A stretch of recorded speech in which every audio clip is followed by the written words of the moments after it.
अब मैं है 9th क्लास के chapter number 13 surface area and volume का क्वेश्चन नंबर 4। आपको बहुत ही इजी मेथड बताया था कि कैसे कैसे करना है। तो 13.5 में क्वेश्चन नंबर 4 है, find the cost of digging a cuboidal pit 8 metre long, 6 metre broad and 3 metre deep at the rate of 30 per metre cube. तो जो हमें क्वेश्चन में गिवन वैल्यू या डेटा जो भी होता है, हमें सबसे पहले वो लिख लेना है। तो आपको दिया है उसके एल, बी और एच, ठीक है। सबके यूनिट यहाँ पर मीटर में है, तो हमें किसी को भी चेंज नहीं करना है। इस बात का ध्यान रखना है यूनिट का कि किस चीज़ की यूनिट दी हुई है। ओके, हमें फाइंड करना है digging of cost. Cost of digging है पर मीटर क्यूब वॉल्यूम 30 रुपीज़। यहाँ पर जो रुपीज़ का सिंबल है वो पहले लगाया जाता है जो हमारी अमाउंट होती है उससे लिखने से, या हिंदी में या इंग्लिश में, दोनों में सेम ही होता है, पहले ही लगाना होता है, ये फिक्स है। आप 30 रुपीज़, बाद में रुपीज़ नहीं लिखना है। लेकिन जब आप ऐसे लिखोगे 30 रुपीज़ पूरा वर्ड करके, तब आगे लिखा जाता है। लेकिन जब आप सिंबल लगाते हो तो वो आगे लिखा जाता है, ठीक है। दोनों में यही डिफरेंस है और कुछ भी नहीं। वॉल्यूम ऑफ पिट, तो वॉल्यूम का फॉर्मूला हमें पता है LBH। वैल्यू हमें दी है, डायरेक्ट मल्टीप्लाई करो और वैल्यू निकालो। तो 144 मीटर क्यूब आ गया अगर इन तीनों को मल्टीप्लाई करोगे तो, ठीक है। कॉस्ट ऑफ डिगिंग हमें निकालना है, तो कॉस्ट ऑफ डिगिंग निकालने के लिए हम सबसे पहले क्या करेंगे, एक का कितना आया था 144 वो है, और जो हमारा पहले कितना दिया हुआ था पर मीटर जो वॉल्यूम है वो 30 रुपीज़ था। तो हम क्या करेंगे, 30 से इसको मल्टीप्लाई कर देंगे और टोटल अमाउंट जो हमारा आ गया 4320 रुपीज़। और ध्यान है क्योंकि हम सिंबल लगा रहे हैं तो हम आगे लिखेंगे। अगर हमें रुपीज़ लिखना है तब हम राइट साइड लिखेंगे, सिंबल हमेशा लेफ्ट होता है। ओके, नेक्स्ट क्वेश्चन है क्वेश्चन नंबर 5। क्वेश्चन नंबर 5 में हमसे पूछा है the capacity of a cuboidal tank is 50,000 litre of water. एक टैंक है जो क्यूबॉइडल शेप का है, वो अपने अंदर 50,000 लीटर पानी को रख सकता है, ठीक है। तो हमें बोला गया find the breadth of the tank if it's a length and the depth are respectively 2.5 metre and 10 metre. तो जो हमारी गिवन वैल्यू होती है हम उसे लिख लेते हैं। गिवन वैल्यू हमारे पास क्या थी कि 50,000 लीटर वो जो टैंक है पानी उसमें आ सकता है, और ब्रेथ को फाइंड करना है। एल और एच दिया है और बी हमारे पास नहीं है, तो बी निकालेंगे कैसे, हमें पता है वॉल्यूम का फॉर्मूला। तो वॉल्यूम का फॉर्मूला क्या होता है, LBH। तो हम लगाएंगे यहाँ पे volume of tank LBH। L की वैल्यू पता है, बी हमें नहीं पता और एच पता है। तो हम 2.5 और 10 को मल्टीप्लाई कर लेंगे तो हमारा आ जाएगा 25, क्योंकि यहाँ पे पॉइंट है तो 10 हटा दो डायरेक्ट। और हमें लास्ट की वैल्यू दी है कि 50,000 वो अपने अंदर भर सकता है। यहाँ पर देखो जो यूनिट है वो लीटर में है और जो दूसरी वैल्यू है वो मीटर क्यूब में है। तो मीटर क्यूब को आप 1000 में डायरेक्ट लिख सकते हो। तो मैंने यहाँ पर लिखा 50,000 डिवाइडेड बाई 25,000। यहाँ से कितने 30 थे तो 30 डायरेक्ट कट गए, अब नीचे बचा 25 और ऊपर 50। तो 25 2 होता है 50। तो बी की वैल्यू यानी ब्रेथ की वैल्यू कितनी आ गई, 2 मीटर। अब हमसे पूछा गया है क्वेश्चन नंबर 6 में, a village having a population of 4000, एक गांव है जिसमें 4000 लोग रहते हैं, रिक्वायर 150 लीटर ऑफ वाटर पर हेड पर डे। 150 लीटर पानी वो रोज़ यूज़ करते हैं। इट हैज़ टैंक मेजर, जो टंकी है उसको मेजर करा है 20, 15 एंड 6 मीटर में। How many days will the water of this tank be last. तो इस टैंक में कितने दिन तक पानी रखा जा सकता है, लास्ट दिन तक, ठीक है। तो सेम जितने गिवन डेटा है सबको लिख लो। पॉपुलेशन है 4000, रिक्वायर वाटर जो एक दिन में वो यूज़ करते हैं 150, LBH हमें दिया है। ये ज़रूर लिखना है कि हमें फाइंड क्या करना है, क्योंकि स्पीड में कभी कभी बच्चे गलती कर देते हैं और कुछ और ही निकाल के बैठ जाते, मतलब कि इन तीनों को डायरेक्ट मल्टीप्लाई करके छोड़ देते हैं, आगे वो सॉल्व नहीं करते। तो अगर आप क्वेश्चन में ये लिख लो ना कि आपको निकालना क्या है, तो आप नहीं भूलोगे कोई सा भी स्टेप। तो how many days will the water of this tank last, ये लिखने के बाद आपको आगे सॉल्व करना है। कैपेसिटी ऑफ टैंक, क्योंकि वॉल्यूम है तो हमें वॉल्यूम पता है, LBH होता है। जितने सारे वैल्यू दी गई है वॉल्यूम की सबको मल्टीप्लाई कर दूँ तो ये हमारा आया 1800 मीटर क्यूब। ये मीटर क्यूब है, ध्यान रखें मीटर क्यूब है तो आप इसको डायरेक्ट लीटर में चेंज करोगे, ठीक है। तो 1800 को आप 1000 से मल्टीप्लाई कर दो तो ये हो जाएगा 1800,000 लीटर वाटर। ओके, एल मतलब यहाँ पर लीटर है, यूनिट लगाया है मीटर क्यूब को चेंज करके मीटर। एक मीटर में होता है ना 1000 मिलीलीटर, तो वहीं पे ये रूल अप्लाई किया गया है।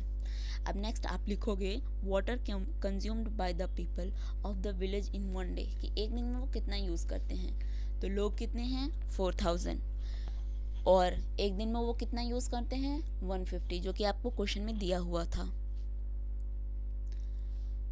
इन दोनों को आप मल्टीप्लाई कर दो और लीटर में पानी आ गया, ठीक है।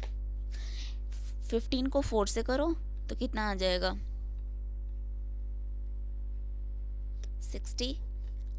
60 आप लिखो। ये मेथड हो गया। आप जीरो काउंट करो कितने हैं 1 2 3 4 और उसके बाद क्या करो डायरेक्ट उतने जीरो लगा दो। ये बहुत इजी तरीका होता है मल्टीप्लाई करने, बजाय कि आप पहले 4000 लिखे फिर 150 से 3 टाइम मल्टीप्लाई करें फिर सबको ऐड करें, वो बहुत लॉन्ग प्रोसेस हो जाता है। आगे लिखोगे let water in this tank last for n day, कि उस जो वाटर है एन डे तक रह सकता है। एन डे को हमें फाइंड करना है कि वो कितने दिन तक रहेगा। Water consumed by the all people, मतलब गांव में जितने 4000 लोग रहते हैं वो, of the village in an days. Capacity of tank, और कैपेसिटी ऑफ टैंक कितना है जो हमने पहले निकाला था, कैपेसिटी ऑफ टैंक 1800,000। तो इक्वल टू में आपको वो नंबर लिख देना है और एन डे निकालो तो एन को रखो आप left side, 18,000 right side already है, डिवाइडेड बाय 600,000 कर दो। यहाँ से 1 2 3 4 और 5 0 1 2 3 4 5 0, पूरे 5 0 के 5 0 कट गए तो हमारे पास अब कितना बचा नीचे 6 और 8। तो 6 के टेबल से आपको 18 को कट करना है तो 3 टाइम में कट होगा, यानी कि 3 डेज तक वाटर हम रख सकते हैं।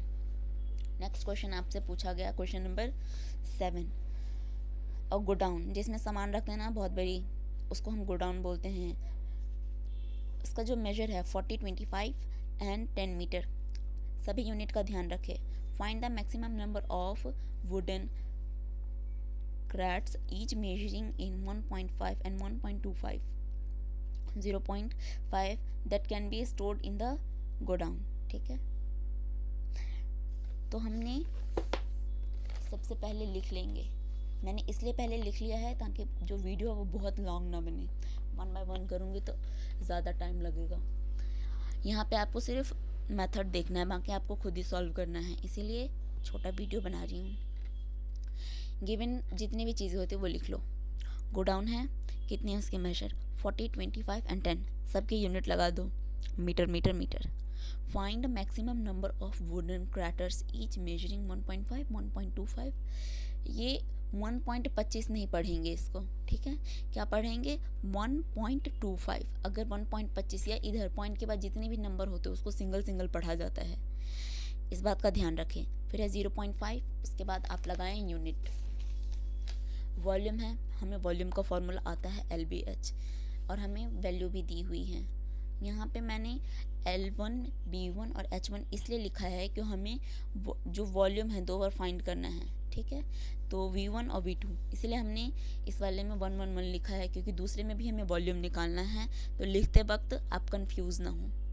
तो सबसे पहले हम गोडाउन का निकालते, तो गोडाउन का है L1 वाला, B1 H1, okay. Given value है, मल्टीप्लाई करो, 15,000 आ गया। ये मीटर क्यूब है, अगर मीटर क्यूब को हटाना है तो आप 1000 से मल्टीप्लाई कर दो।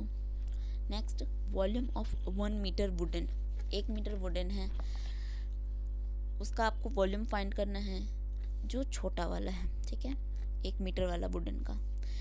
जितने सारे क्रैटर है सबकी वैल्यू लिख दी जो हमें क्वेश्चन में दिया है, मल्टीप्लाई कर दो तो 0.9375 metre cube.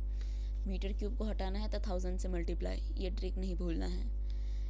Method let N wood, N क्यों, क्योंकि हमें पता नहीं कि टोटल कितने हैं। N wooden crates can be stored in the godown, कि गोडाउन में कितने रखे जा सकते हैं। Volume of N wooden crates, volume of godown, तो वॉल्यूम ऑफ गोडाउन हमने ऊपर निकाल लिया था 15,000 आया था।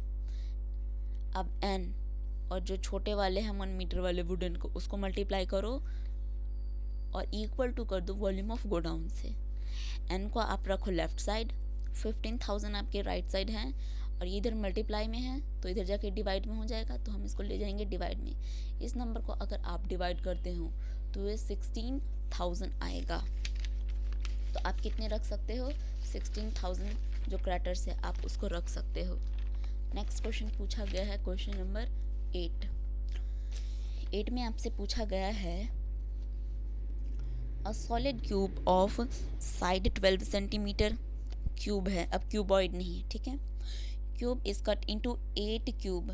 अब इसको 8 क्यूब छोटे छोटे पीस में कट कर दिए गए, बहुत छोटा छोटा पीस है 8। What will be the side of the new cube, और जो न्यू क्यूब बनाए गए हैं उसकी जो वॉल्यूम है वो क्या होगा। और दूसरी चीज़ आपको निकालना, find the ratio between the surface area. तो आप सभी जो गिवन वैल्यू है उसको लिख लो। ओके, सबसे पहले हमें दिया है साइड 12, वॉल्यूम ऑफ क्यूब का फॉर्मूला होता है ए क्यूब, ये आपने पहले भी पढ़ा होगा। Find the side of new cube, ratio between the surface area, surface area निकालना है, फिर लिखना है volume of a A cube. इसके निकालने के बाद आपको पूछा साइज ऑफ स्मॉल क्यूब, क्योंकि क्वेश्चन में था ना कि छोटे छोटे जो स्मॉल क्यूब बनाए गए थे वो कितने हैं टोटल, वो है 8, तो वही 8 स्मॉल। तो 1 स्मॉलर क्यूब इक्वल टू 1728। ये कैसे आया? क्यूब का फॉर्मूला क्या होता है? ए क्यूब। तो ए की वैल्यू हमें 12 दिया था, तो 12 का जो डायरेक्ट क्यूब होता क्या होता है? 1728। ये आपको लर्न होना चाहिए, क्योंकि इतने बार आप सॉल्व करते हो, सॉल्व करते करते बहुत सारे क्यूब आपको लर्न हो जाते हैं। नहीं हुए हैं तो एक पेपर पे लिख के आप लर्न कर लो सभी, 1 से लेकर 20 तक। अब आपको पूछा है ये वाला 1 स्मॉलर क्यूब का, तो 8 से डिवाइड कर दूँ। 8 से डिवाइड करने के बाद आया 216, और 216 जो है 6 का क्यूब होता है, तो आप डायरेक्ट यहाँ से लिख सकते हो